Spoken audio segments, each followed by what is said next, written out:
Good afternoon, everyone. Please take a seat.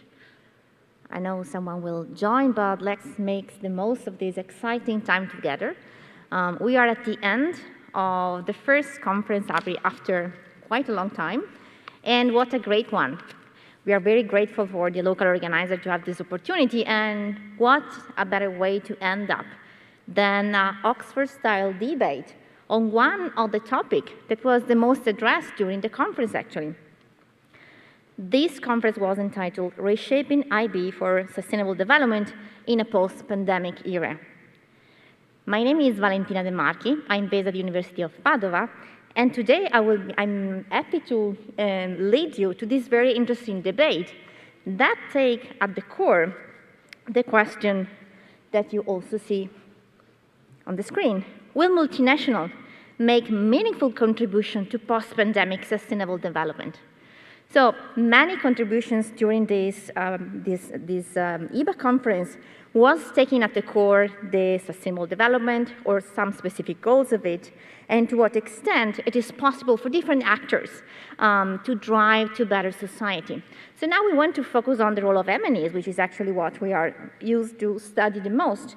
And we saw in many papers focus on responsibility actions, but also in irresponsibility actions of the companies, and on their action and strategy, but also emerging a discussion on the outcomes.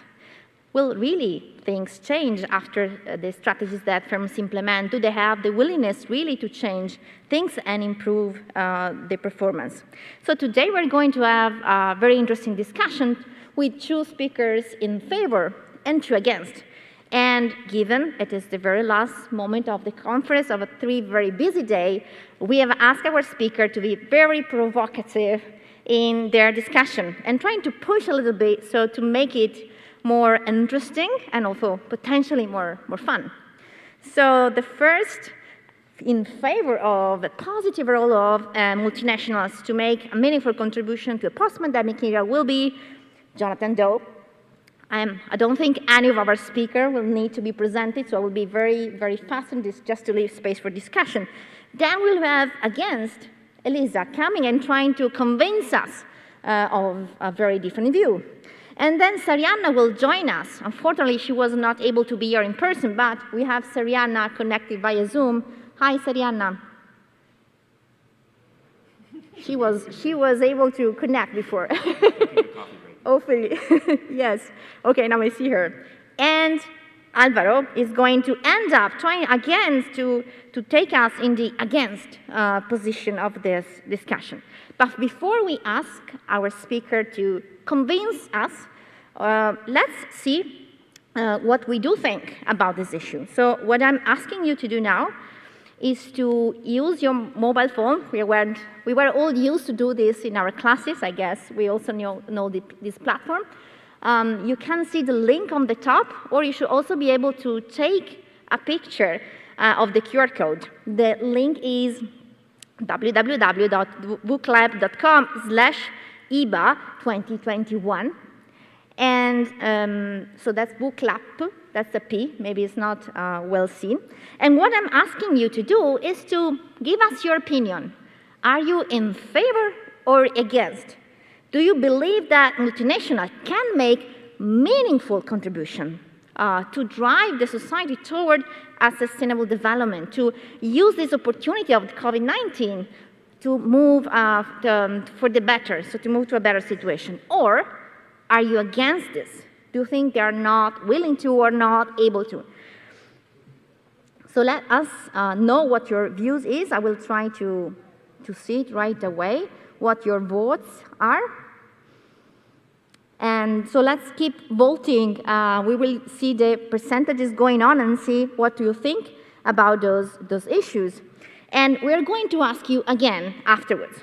So we're going to see who of the teams, the in favor teams or the against team, is going to convince us in this view.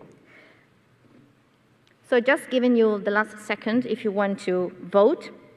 And again, let me show again what the link is to let us know what you think about this issue, if you are in favor or if you are against, using the link that you see on the top. so leaving also to the latecomers the time to see it. But now that's the time then to start with this discussion. So we'll ask Jonathan to come here and let us know why he's in favor and why I picked this picture that should allow us to better understand why we should vote yes to that poll. I don't think I need this stool. Well, thank you, Madam Chair, esteemed panelists, distinguished colleagues, for having us here today to discuss this very important issue. So I am joining you here today to speak in favor of the motion that M&Es will make meaningful contributions to post-pandemic sustainable development. I'm going to divide my short comments into three main points. First, markets can, have had, and will continue to have profound impacts on sustainable development across sectors and geographies. Two, multinationals have stepped up even in cases when governments have not.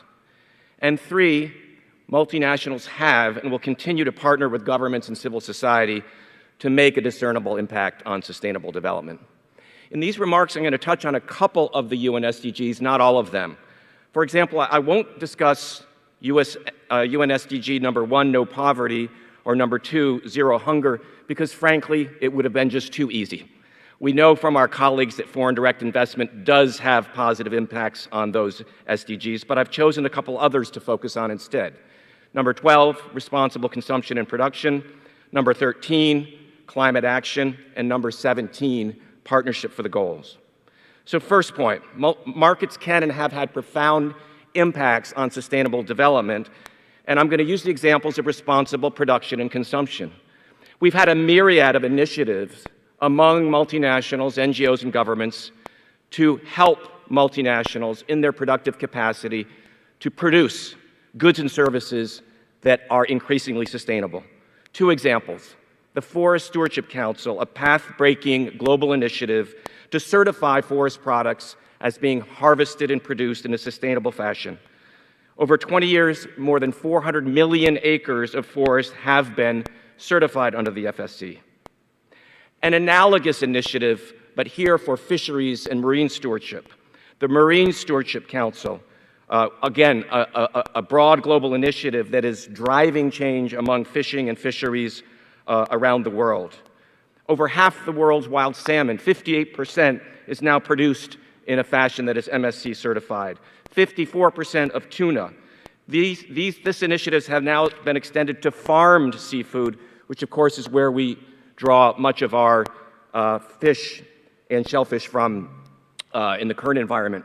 So the first point is that markets can and have had and will continue to have powerful impacts on sustainable development. Number two, multinationals stepped up even when governments did not. And here I'm going to be speaking a little bit US-centric. But of course, when President Trump took office in 2017, he okay,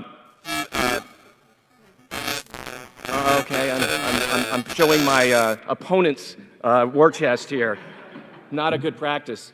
Multinationals stepped up even when governments were not. So when President Trump was elected in 2016, you recall he repudiated many environmental and other sustainability initiatives, including the Paris Climate Agreement, including the corporate average fuel economy standards. So what happened, the private sector spoke up and took action and committed to a whole host of climate reduction targets and climate adaptation initiatives. Literally hundreds of multinationals around the world signed numerous collective agreements to lower emissions, to conserve energy, and to contribute positively to climate action, even during an era when governments, at least one very powerful government, was stepping back. Number three, multinationals are working in close consort with governments and NGOs to promote sustainable development. And we've seen that just recently in the COP26 meeting when U.S. Treasury Secretary Janet Yellen noted in her remarks, as big as the public sector effort is across all our countries, the $100 trillion price tag to address global climate change globally is far bigger, and the private sector needs to play a bigger role. I will point to the slide here and invoke a famous quote from a movie, "Show me the money." Show me the money. Where is the money coming from? It's coming from private sector production and, of course, consumption. Without those resources, we would be nowhere. So if this resolution was, do multinationals exclusively, solely, or unilaterally responsible for addressing climate change in a meaningful way, I would say, of course not. But that is not the resolution before us. The resolution is, will they address in a meaningful way post-pandemic sustainable development? And they will, but they will do so in consort with other important actors. And so at Glasgow, we had a whole range of initiatives coming out of the COP26, such as the Glasgow Financial Alliance for Net Zero, the Climate Finance Partnership, and a whole range of initiatives addressing that UN SDG 13 climate action. So to conclude, multinationals have, they are, they will continue to make meaningful contributions to post-pandemic sustainable development by leveraging the power of markets, by stepping up when governments can't or won't, by partnering with governments and civil society to advance a more sustainable future. Thank you.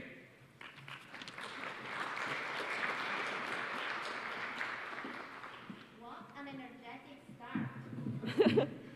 So okay. Now will be top time for the against team with Elisa to try to see if there are different perspectives. And we already saw a little bit this picture, but we're now curious to know why you pick it and what you want to tell us regarding this picture. Okay, so good afternoon, everybody. So I will argue against the motion that multinationals will make meaningful contributions to post-pandemic sustainable development. And to argue against this motion, I want to make three simple points. So the first point is, what is the post-pandemic and how is it going to look like?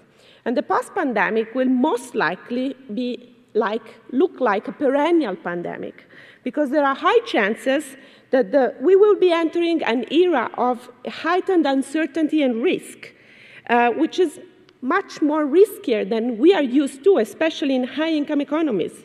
And there is going to be much uncertainty because scientists have predicted that there would be more pandemics over time. And even if government and supranational institutions will learn how to handle pandemics, the numbers say that there will be more and more. So let me remind you some of the recent escalations of new infectious disease threats.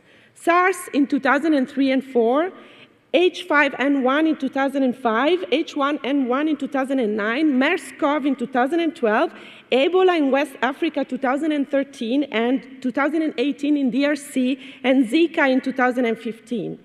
Each revealed new gaps, national and global preparedness. And then COVID arrived and corroborated the view that pandemics might be more common in the future than it had in the past. And this heightened risk of pandemic is coupled also with a high risk coming with climate change, and we know all about it.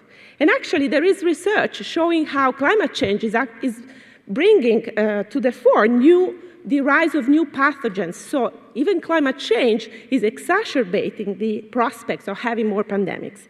Now, of course, I'm not intending here to depress you, of course, but I think it's good to acknowledge that we are entering a more uncertain and risky future, and this is going to be more uncertain and risky for people, but also for MNEs. And that's the first point that leads me to the second point. And I'm asking these questions, why on earth we believe, or should we think, that in a context of rising risk and uncertainty, MNEs will make meaningful contributions to sustainable development, if they have not done so far, okay, in less stormy periods.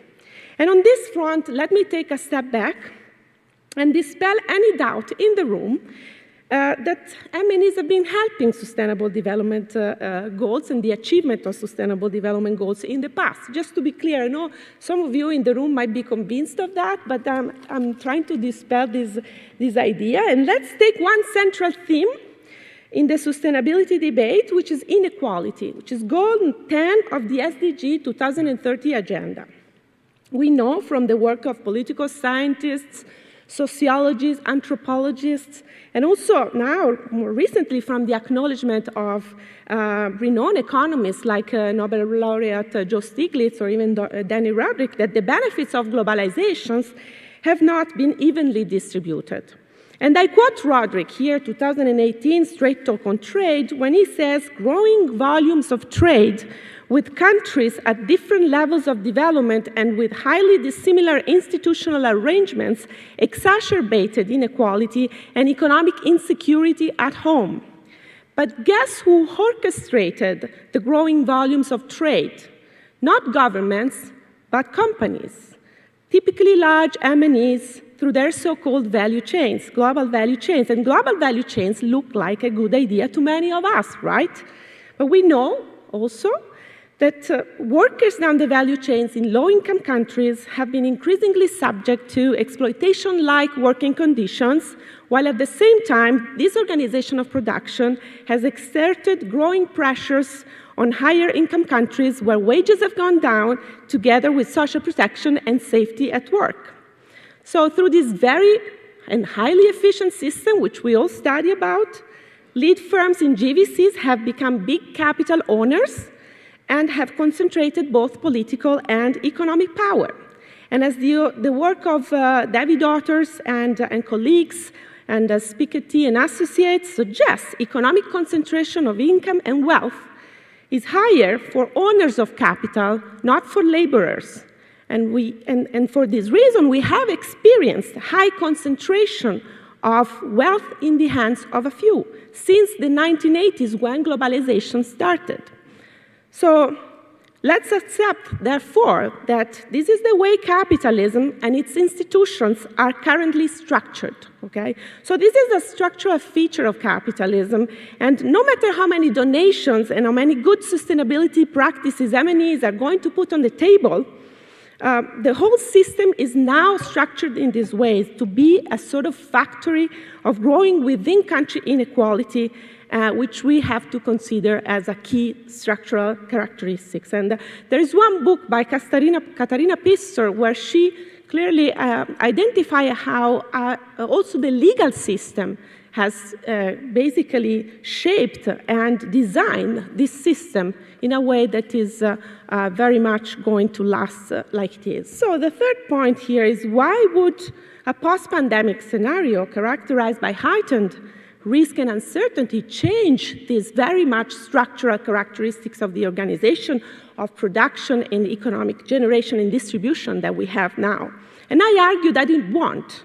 One reason is, if we want to go to theory, think about the theory of irreversible investments that has persistently demonstrated over time that uncertainty is enemy to long-term investments, which is what is needed to address the most pressing sustainability problems we have.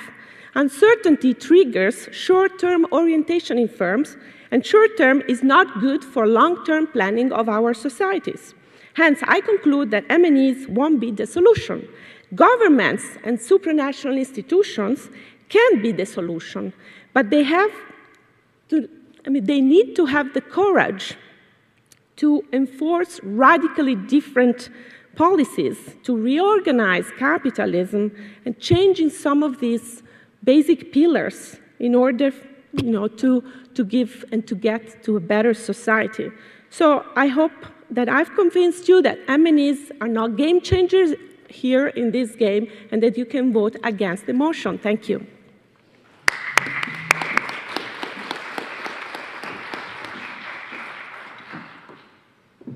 Thanks, Elisa. I guess people now is trying to think a different way after Jonathan and Elisa have changed the discussion. So now that's time to discuss against the four. So why would multinational corporations be driving, moving towards sustainable development? So now it's Sarianna's time, but just let me add, Sarianna, let me add a little bit more pressure on you and add what are the results of the first poll we have done. Because despite we are all here, experts of multinational corporation, it seems that the majority is not that convinced yet that multinational corporation could actually drive a change. And we have 54% that is against the motion. So now it's pressure on you, Sarianna, to keep convincing the audience that yes, multinational can do it. The floor is yours.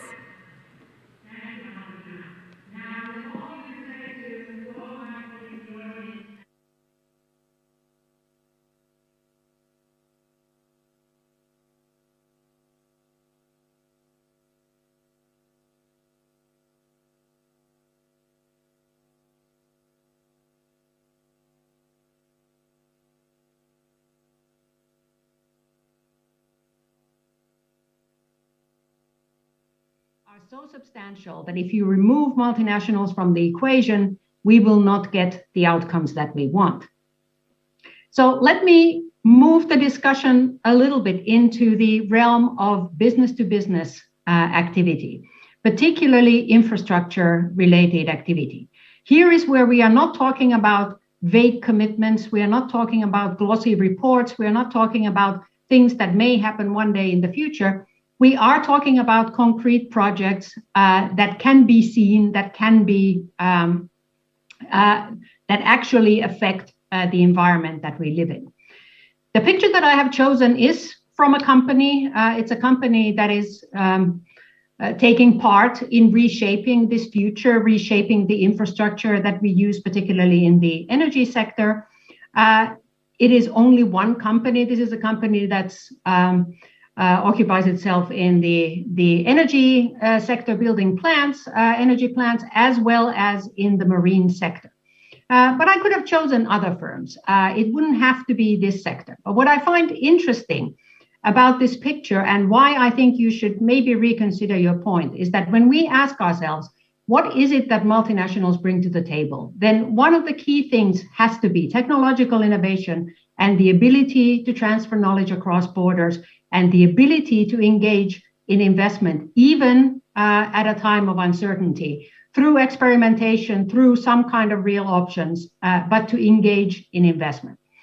Now, I am focused here. This picture is from one of the pioneers. It's from one of the companies that is really actively trying to shape the options. And what you see there in the picture are very well-established technological options in the area of the energy transition. There's wind, there's solar, but there's also much more uncertain options. The use of hydrogen, the development of fuels like ammonia that could then maybe be used in ocean transport.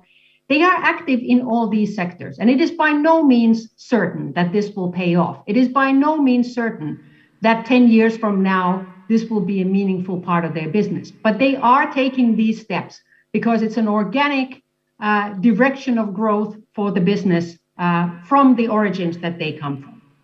Now, the other thing that you see in the picture that is not visible is that there is a lot of public policy and a lot of public finance behind what you see on the screen.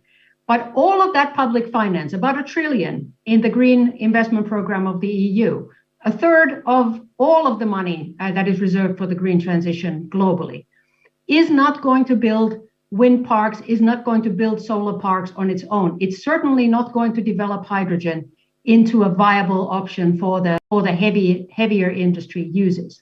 My argument here is that we need multinationals, we need their innovation, and we need their ability to transfer technology. Let's look at the established technologies, wind and solar. You might say, well, we have the technologies, they are cost competitive, we don't need multinationals. But we do need multinationals because we are facing a situation where 220 countries around the world are going to be transitioning to net zero. They don't all have the capacity to engage in these projects themselves. They need foreign investment. And very importantly, they need those pioneering firms that have been engaging in cross-border investment in these renewable sectors. And finally, you might say, okay, I picked an industry that is clearly, these are the good guys. These are the ones that are building the energy future. But that's not really the point. I mean, we could have taken healthcare. We could have looked at even sectors like education. It gets more contentious. We could have looked at financial services and fintech. I don't argue that it isn't contentious, but in the overall infrastructure sector, we are seeing a renaissance of investment, unlike basically anything that we have seen before. in terms of the volumes of money and the volume of investment that would be needed for the transition. To me, it's quite clear that this is not just a one industry story and that multinationals play a central role. Now, the other thing you might say is in line with Mariana Mazzucato. Yes, but these firms are benefiting from so much public innovation in basic science. They are riding sort of on the coattails of this public investment. And again, I would say, yes, that's absolutely true. But that fundamental science that's being done at universities and research institutions is still not going to build us the infrastructure of the future. For that, we need multinational firms, we need innovation, we need technology transfer, and as Jonathan was arguing, we need the ability of these firms to form functioning partnerships, new generation partnerships with governments so that we can actually realize a more sustainable future. And as I said in the beginning, I think the test of meaningfulness is that if we take multinationals out of the equation, I do not believe that we will meet the goals of SDG 9 or SDG 7, affordable clean energy, or even SDG 13, climate action, or 11, sustainable cities. So there is definitely a meaningful contribution to be made, and that can be seen and heard. It isn't just empty promises. Thank you.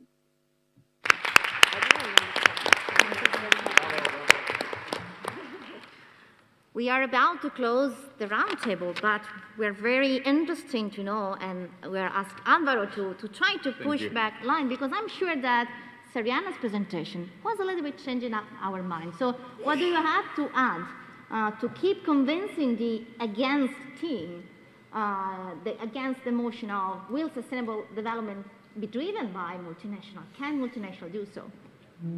Thank you.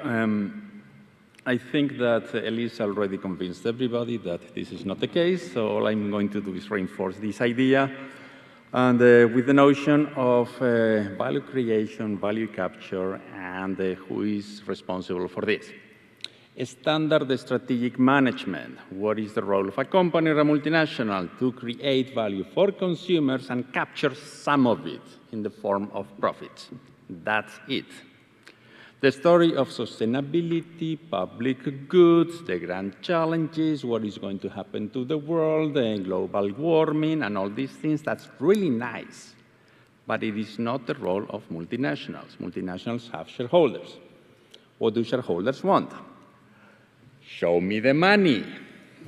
That's the whole point of a multinational. In general, a company, if you want the broader concept, these are companies who are charged in creating value for consumers and capturing some of that value. So who is in charge of sustainability? Well, I just said it, consumers. If consumers want products that are more sustainable, if consumers want electric cars, or if they are willing to pay more for a t-shirt that is going to be produced in a more sustainable way with organic cotton, so that there is going to be less pesticides, that is going to be produced with labor that is not being abused, those are the ones that are going to drive sustainable development. It is not multinationals. The role of a multinational is to satisfy customers, because otherwise competitors will produce something that customers want because it is better quality and for the most part because it is cheaper. And this is the big, if you want, conundrum. We can achieve sustainable development when consumers, that means this table, that means you, that means me, when we start demanding that multinationals produce something that we want and we are willing to pay for this. At the end of the day, you go to the supermarket and, hey, this is €5, this is €7. Oh, that's more sustainably developed and all these things. But hey, by the way, this is so much cheaper. Yes, we as academics might think, well, I have the money and I'm willing to pay for it. The vast majority of the population in the world does not have this ability. They are going to go for those products that are going to provide them with more value for the amount of money they are going to spend. That's why if we want to promote development, sustainable development in particular, we have to change the mind of consumers. Of course, there is the alternative, and this is one of the points of, well, there is the challenge that in some cases there are externalities, consumers don't know much about this, They are unaware that products are produced with pesticides or chemicals that are polluting the land in which the factory is located, or that there is labor conditions that are really abhorrent to the consumers. Well, there is another alternative to deal with it. One is know more about it, be more informed, and that's the role of the free press, which works very well in most democratic countries. We can debate this, have a discussion later on the dictatorship, but that's not the point here. The point is, well, if you want change, the other, and this is back to Economics 101, if there is a problem with the market, who has to solve that problem? The government. It is the role of the government to invest in public goods, goods for which there is going to be a market failure, there is demand for the good, but the private sector is unable or unwilling to produce it, and the government can either incentivize it, provide subsidies so that there is more production of that particular good or service. It can tax it when there is some idea that, look, all this is creating harm to consumers, it is creating harm to society, so let me put a tax or ban that particular activity. Or in some cases, they can go into the story of providing it themselves. If the private sector is unwilling to do it, hey, why don't we just create it? Examples. We are in one of those examples. This is a university. It is public, it is big, it is good. The private sector was unable to provide quality education.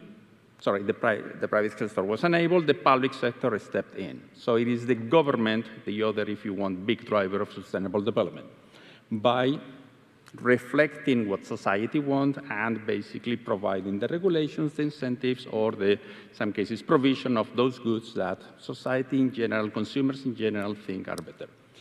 So that's, if you want, is my key point. Show me the money. Yes, just show me the money story is a story of value creation and capture. Companies are instruments for creating value for customers and capturing some of it. It is customers and governments the ones who are responsible for sustainable development. Thank you very much.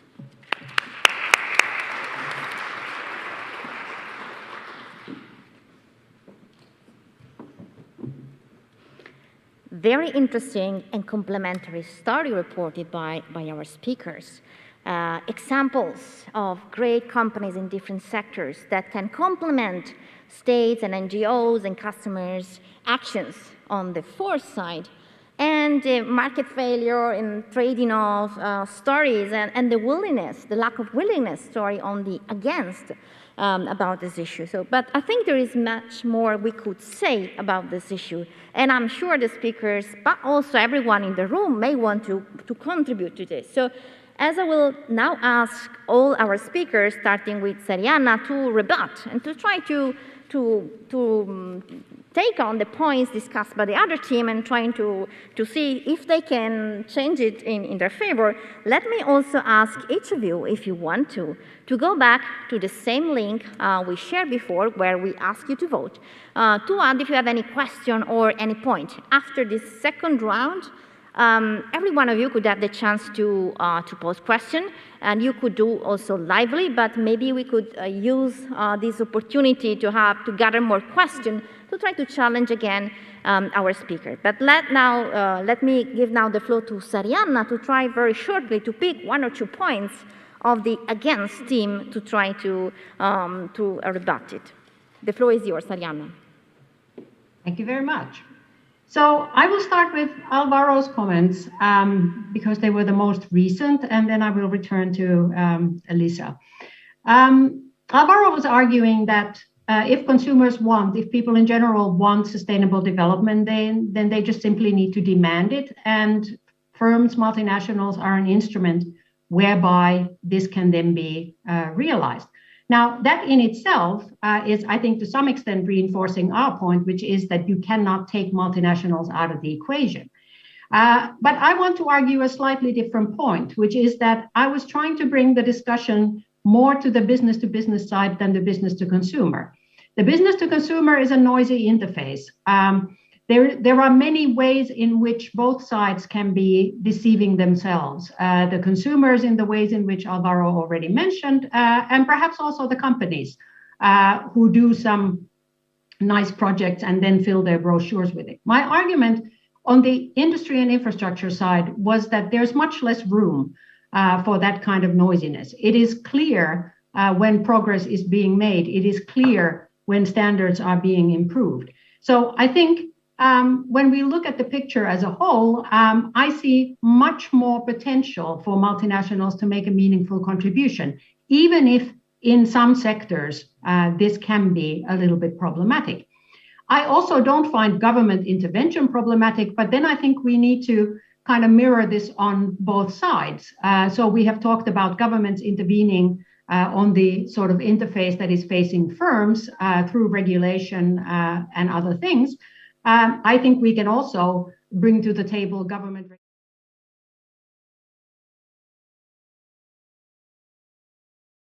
But depending on how you feel about the primacy of the democratic process in setting our common goals, because both sides suffer from the problem that the collective is never as prominent or clear a goal as is the private interest. That's true for firms, and it's true for consumers when they make their choices.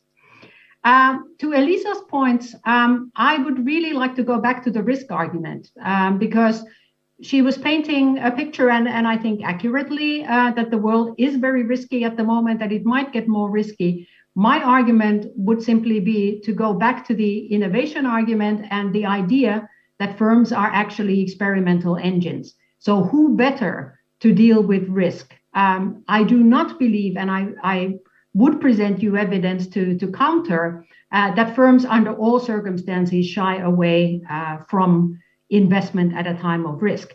Of course, in general, investors and long-term investors in particular would prefer less uncertainty. But what we are seeing at the moment in the infrastructure sector is exactly the opposite.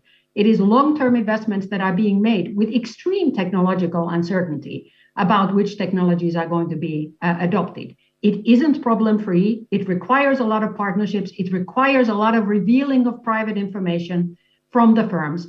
But it is doable, and I do believe that it is still our best bet to have multinationals as partners in this process. Thank you. Okay. Alvaro, Sarianna convinced me. She got very strong topics. So would you like to start and trying to rebut to what she said or what before was said by the others? Okay. I have, of course, a fantastic rebuttal. It's we'll nice. Yes, yes. Give me a minute. This story of business to business is different from business to consumer. Kind of a nice excuse. At the end, we are talking about value chains, and it is business to business to business to business, and eventually there is a consumer at the end who is purchasing those products and services. It's either consumers, us, or the government. If we want sustainable development, hey, we can drive it through the chain of, look, I'm not going to buy this product unless you are producing it with certain conditions. Push your suppliers to generate that product with those conditions. Push the suppliers to not employ slave labor. Push the suppliers to employ renewable energy. Push them to not to destroy the rainforest. Push them to do whatever I think is more convenient for sustainable development. Governments and consumers are, if you want, the final purchasers of goods and services. The chain of business to business, yes, there is some capture within each business, but at the end of the day, final products goes to those main sources of purchasing. So that's kind of the story that I'm trying to present, which is if we want sustainable development, either consumers, us, demand products that are done differently from how they are, or the government does the same thing, and because it is the government, regulates industries, regulates behavior, promoting some of them, and trying to block other type of behavior.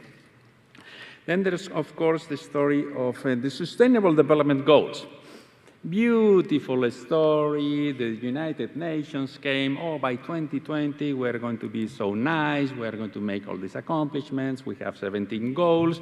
What are companies doing? Well, which one do you want to pick? Which is something that my esteemed colleagues did, okay, I'm not going to discuss 17, let me pick number 9, let me pick number 3.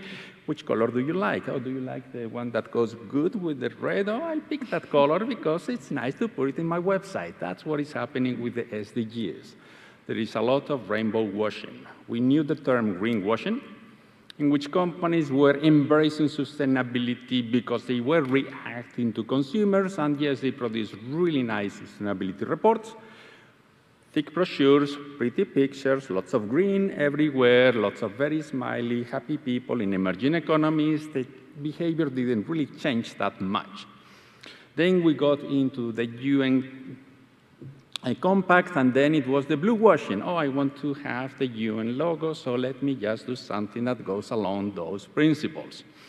Now we have the Sustainable Development Goals, which are pretty much the same story. There is no monitoring in the SDGs. There is no punishment. The United Nations allows you to use any of the logos. You cannot use the United Nations flag, but everything else is up for grabs. You can put it anywhere. You can do whatever you want. And what you are now seeing, what I have seen, lots of companies embracing them and changing their brochures, and now we have a rainbow-colored brochure. It's not changing behavior.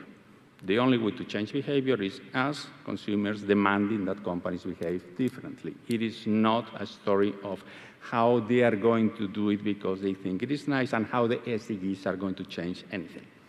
Thank you very much.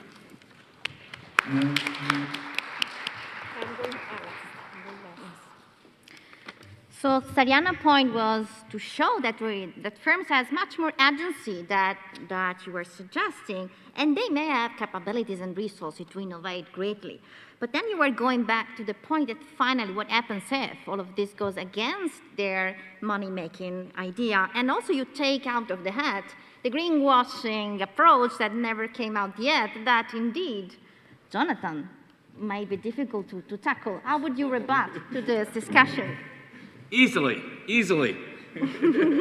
Let me take first Alvaro's final point, and I believe it was Elisa's second point, and that is the degree to which multinationals, foreign direct investment, and globalization has coincided with one of the most impressive eras in human history with respect to almost all measures of human health and development: poverty alleviation, longevity, infant mortality, education.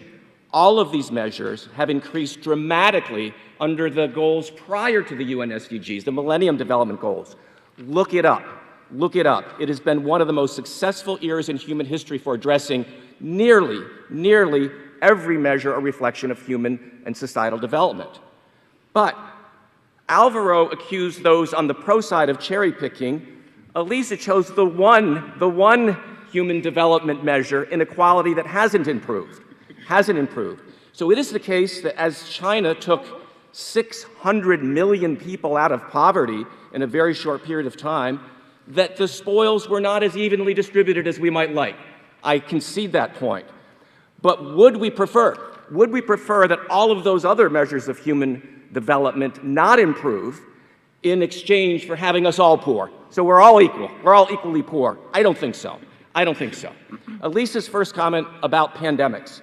I agree. I think we are entering an era where we may have increased frequency of pandemics.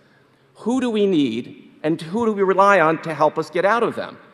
Private sector innovation.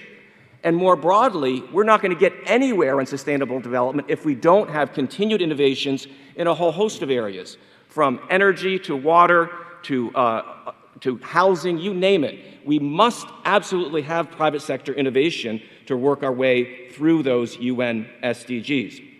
Now, Alvaro talked about multinationals being solely and exclusively responsible to shareholders. Wrong. Multinationals are responsive to an increasing myriad of stakeholders, including consumers. And the question before us does not presume any motive on the part of the multinationals. It doesn't say multinationals out of benevolence or because they're magnanimous are going to help us achieve sustainable development. It simply says they're going to make a contribution. The contribution may well be a result of pressure from consumers. It may be pressure from governments. It may be pressure from investors, likely all of those. Likely the whole constellation of stakeholders are pressuring multinationals to take more action in sustainable development, and they're doing so. So as a reminder, the resolution is simply whether multinationals will contribute meaningfully to sustainable development, not why they're doing it, and not how they're going to do it. They're going to do it partly because of the pressures the opposing team mentioned. They're going to do it in conjunction with governments, NGOs, and other stakeholders, but they're going to do it. Thank you.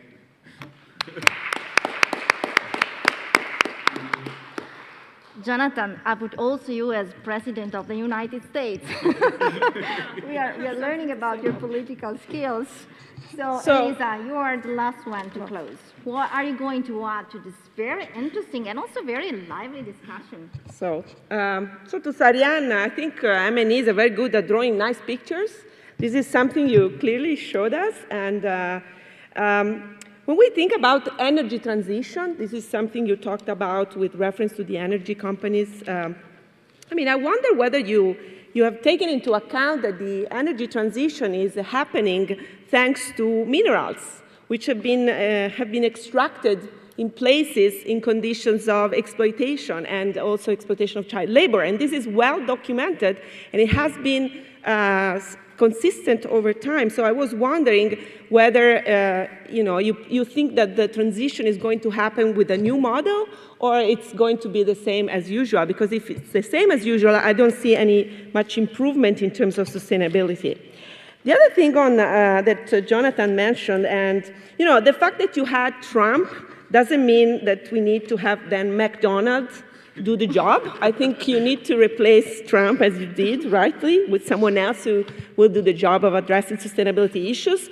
So I think it's that's an issue. We have to think about who is responsible and who has the legal mandate or the political mandate actually to address these issues. And we were talking about money, and Jonathan raised the issue of money. So let's talk about money. There is this project I'm involved in, which is about universal investors. These big investors like BlackRock or Vanguard. So we're looking at where they are investing. We are looking at a portfolio of 15 trillion in assets, okay, US dollars. And we have been looking at what happens to these assets between 2014 and 2020, with 2015 being the Paris Agreement. So we see clearly that these companies, these 10 universal investors, which are the biggest one worldwide, are increasingly investing in ESG assets. So they're taking up this discourse and narratives that we have to be sustainable, and they are actually showing that they care, at least in the narrative, at least in what they can really make a reputational asset from. But at the same time, we are coding these assets in terms of their climate policy relevant sectors, so that means how much they are divesting from carbon stranded assets like fossil fuels and similar industries. And actually, guess what? Their investments in fossil fuels are not decreasing, they are increasing over this period of observation. So it seems to us from this data and this preliminary analysis I would like to show at some point in one of these EIBA or EIB conferences, that clearly they are constructing a narrative but not actively divesting when it comes to money. They're still looking for what is more profitable, as my distinguished colleague Alvaro mentioned before. And by the way, this is consistent with work done in the area of CSR, like work by Schneider in 2020, where he creates this, he builds up this argument that I find quite convincing, that CSR-like activities are a way to legitimize capitalism to work as it has worked in the last 20 years or so, and to keep it as it is. So it's clearly there is a crisis, because the climate crisis is a crisis also of capitalism, and CSR is a way to perpetuate the model with some adjustments that are nice to look. They look nice, but they don't transform the system as such, okay? And then let me conclude on this, that, perhaps we can think of the pandemic and the post-pandemic impactful effect that firm had. And certainly there are some firms that experience a very significant, impactful effect on profits. And according to some statistics, Pfizer, BioNTech, and Moderna are actually earning $93.5 million US a day. So there are companies who are actually making a meaningful impact, but for their shareholders, not really for society, exclusively. Of course, they have a role in the vaccine, but that also opens up interesting questions about IPR appropriation that could be, a big issue as well to discuss today. But we don't have time. So thank you very much. And let's look at the final.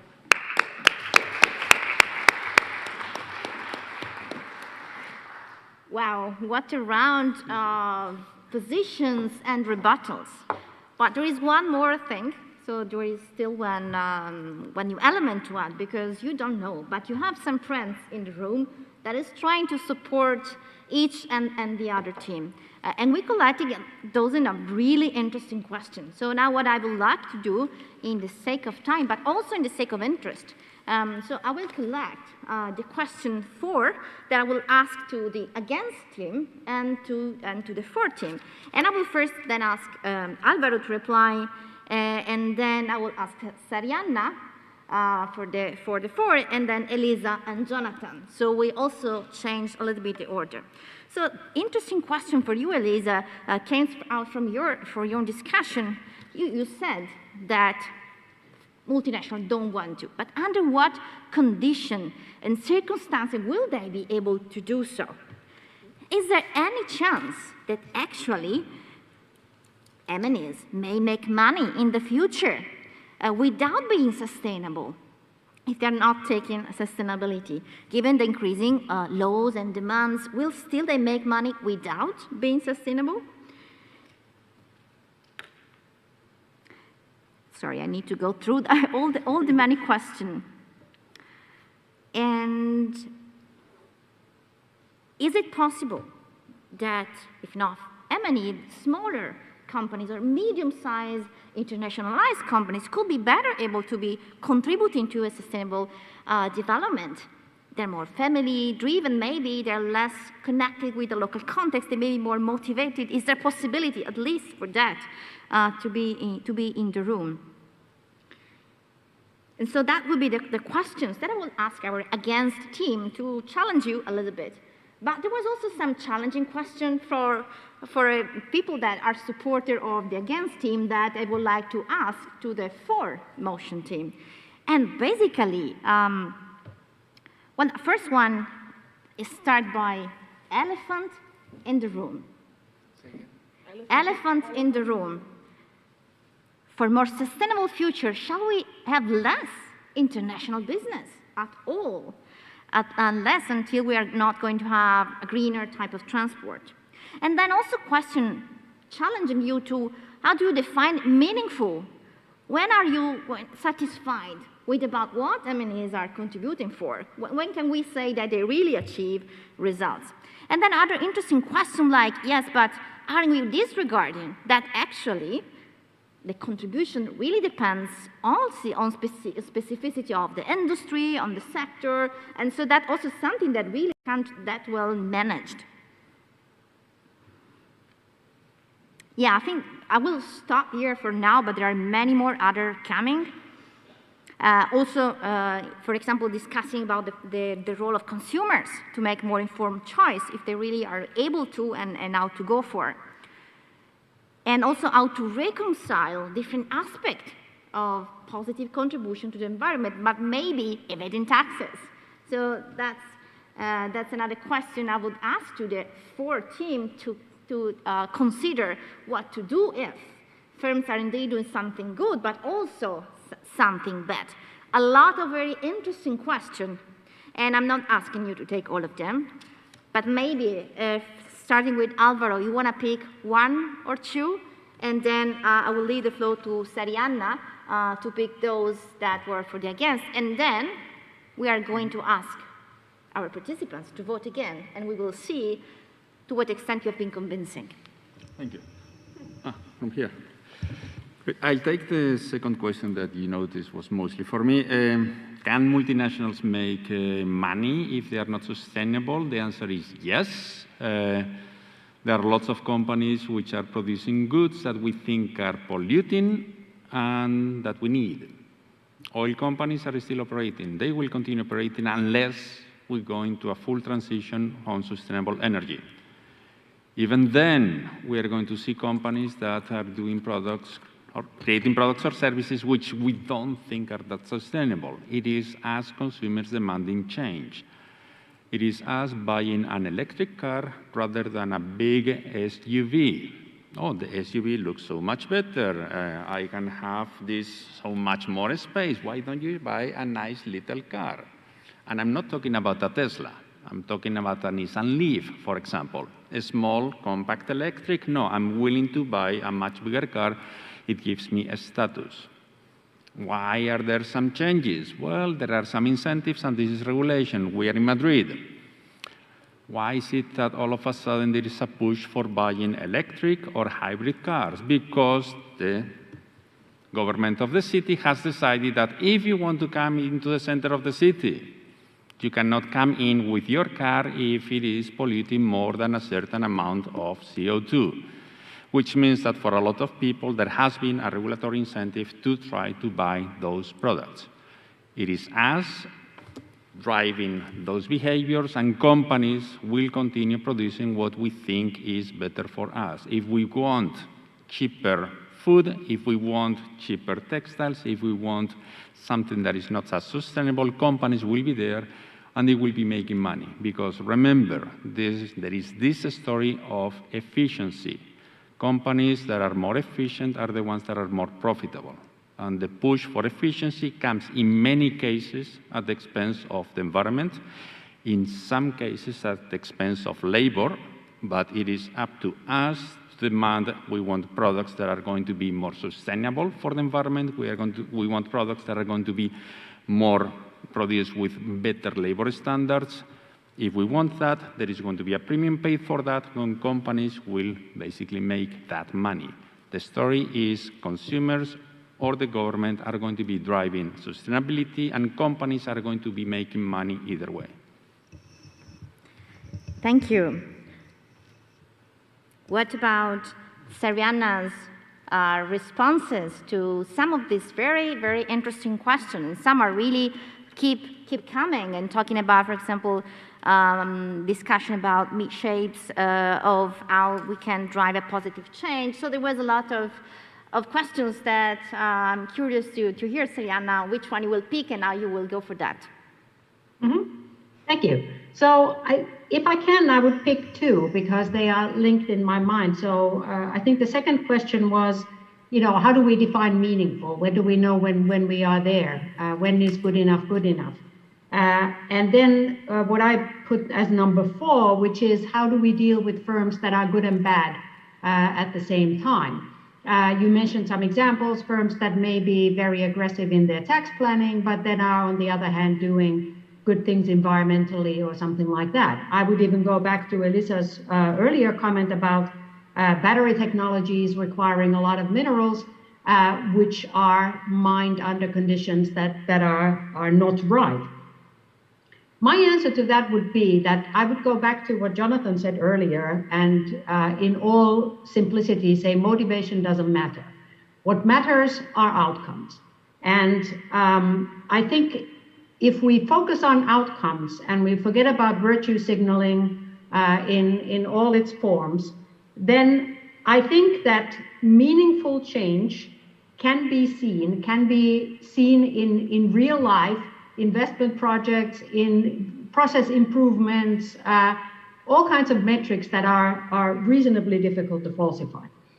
Whether it matters that firms can be good on one side and can be bad on the other side, from my point of view, it doesn't. And I think when we go back to the motion of whether we want multinational firms to be part of this process, I would still strongly say yes. There's nothing in their behavior that would make me say that because they are behaving suboptimally in one dimension, we should ignore their contribution in the other. At the same time, I would argue together with Elisa that there is no reason why we can't have better standards in mining.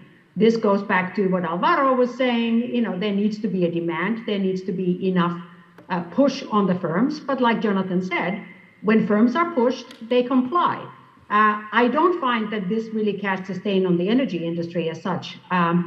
The mining sector needs to improve its practices, that's clear. I would not hold that against the companies that are transferring green technology across borders. Thank you, Sarianna. I will just move straight away to Elisa and then to Jonathan to pick up more questions and keep the discussion going. Okay, so yeah, I was captured by one question.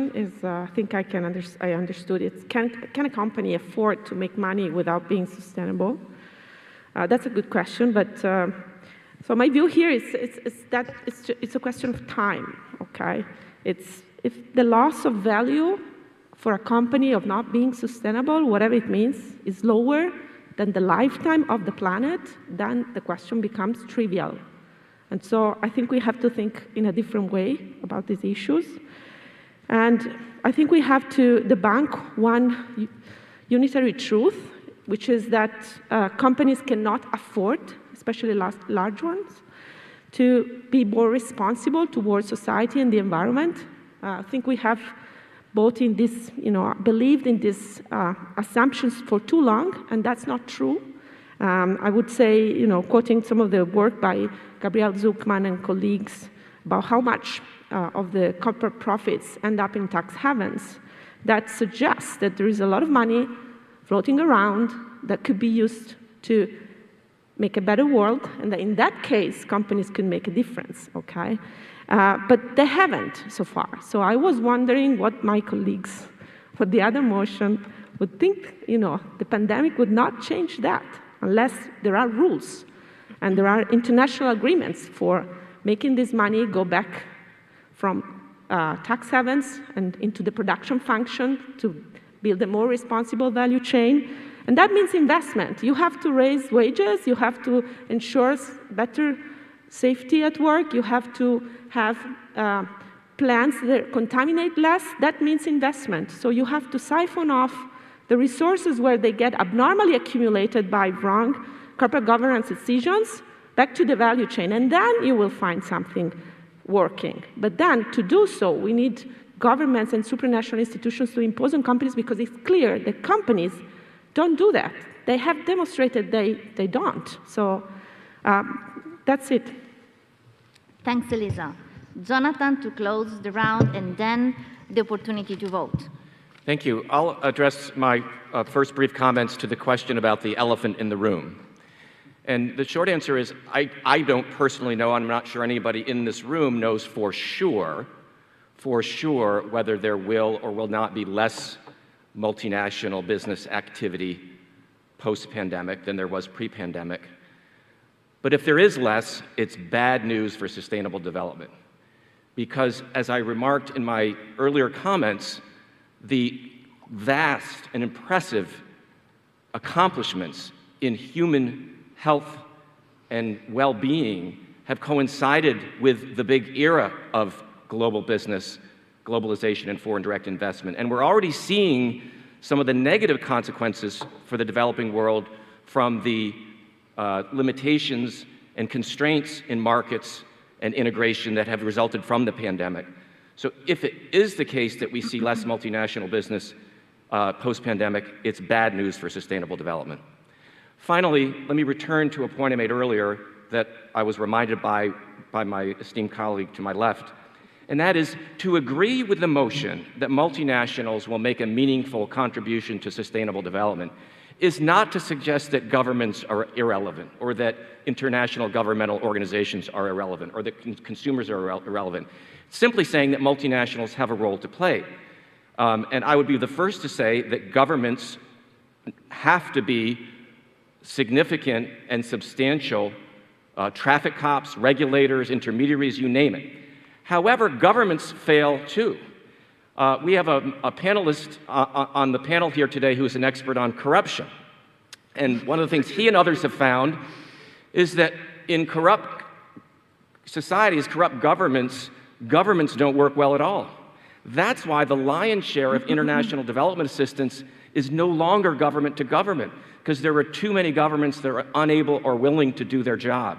And so other organizations, other institutions, including international government agencies, including donor governments, and including multinationals and NGOs, are filling the void, filling the gap. Thank you.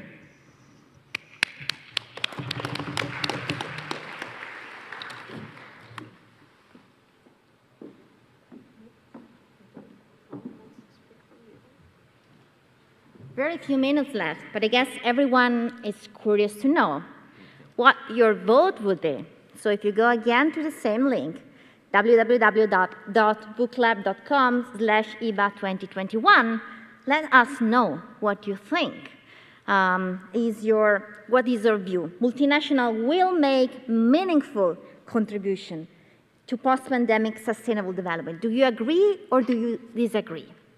We have heard a lot of perspectives in this position, and I thank a lot all the speakers because they played with us a little bit, pushing in one or the other direction for the sake to make us enjoy this moment, but also to keep thinking through about what could be. Even not just what is the response to this question, but how this question per se can stimulate our thinking as scholars and research in this direction. So as I'm giving you the time to vote, and please, all of us, let's do that, let me wrap up. And it's very difficult or impossible for me to summarize the many and great insight it was given. But I will try to highlight some notes in this line. First, we are talking of this question in a very relevant moment. COVID-19 has been changing the landscape for the good or the bad. And many of us would agree that it has been accelerating. What a perfect moment to keep accelerating in the direction of a better society and of a better way to manage global value chains and multinational activities. Now, what we want, what we expect, what we would like is for M&As to drive this development. Are they going to be? Well, maybe many of us would have liked for a third button to be out there and being depends. And this depends on, well, sustainability. Sustainable development is a multifaceted concept. And this means that sometimes there may be trades-off among the components, and also they may be difficult to get what the components are, what the goals should be, what the more challenging issues are. But it is also true that it depends, because it depends on how M&As can drive the change. It's true that M&As represent the largest majority of production activities. That was a comment that emerged from one of you before, which we didn't have the time to read. So that's a very relevant question we are making. Can and will, yes, but depends on the ability of M&As to go beyond short-termism. So to be able to plan for the longer time and to account for uncertainties, because crises are going to be many. So how to go for that? It also depends on the ability to drive change and to use innovation as a leverage in this direction, and maybe also to be trying to push more radical changes than maybe so far have been done. And also it will depend on the ability of M&As to understand themselves as part of a broader network. M&As are not alone. That was something that was cross-cutting the for, the and against, but they are a powerful actor in a broader landscape, including consumers and governments, and all of them. And it's important to understand to what extent they can work to go in the same direction. And we here can be engaging in this discussion in so many different respects, because we are all consumers and we are all voting.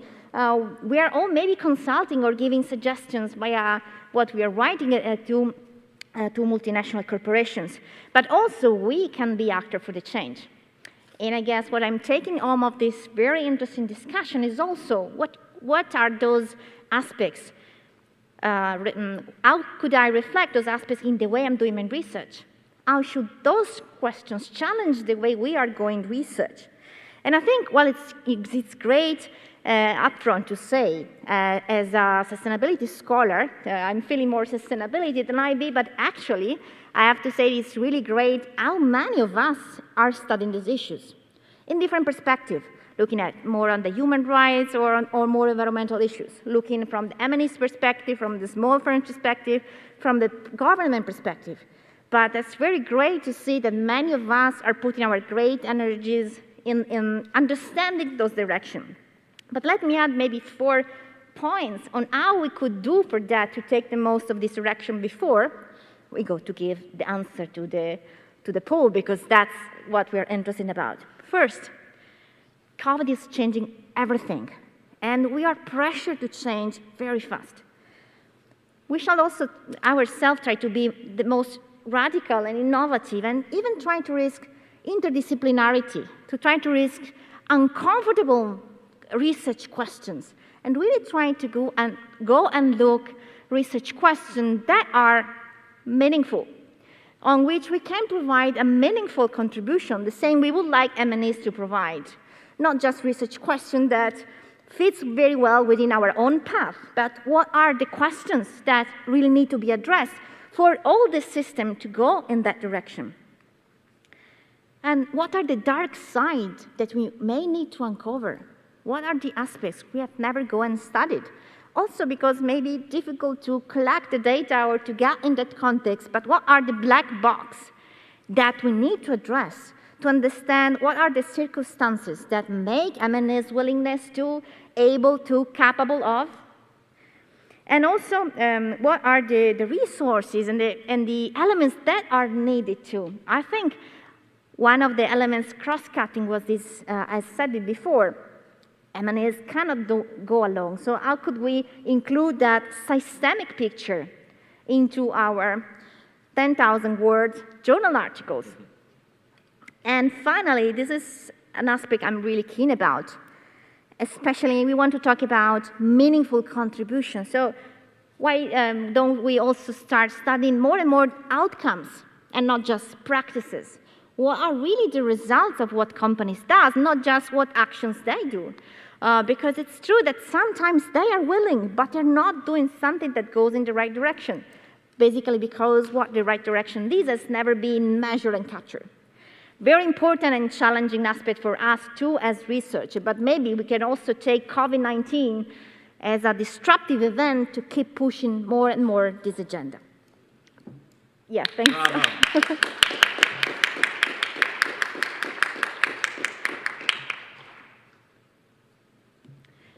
Will multinationals make meaningful contribution to post-pandemic sustainable development? That was the question we challenged you for. And at the beginning, most of you, and I have to say someone left, so that's also a question of number, but let's not be so academical now. So before, the question was finding more support for the against team.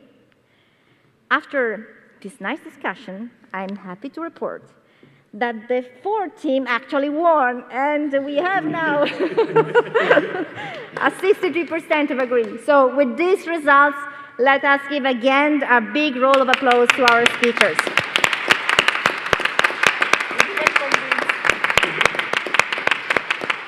So thank you everyone again, and see you later on at the gala dinner.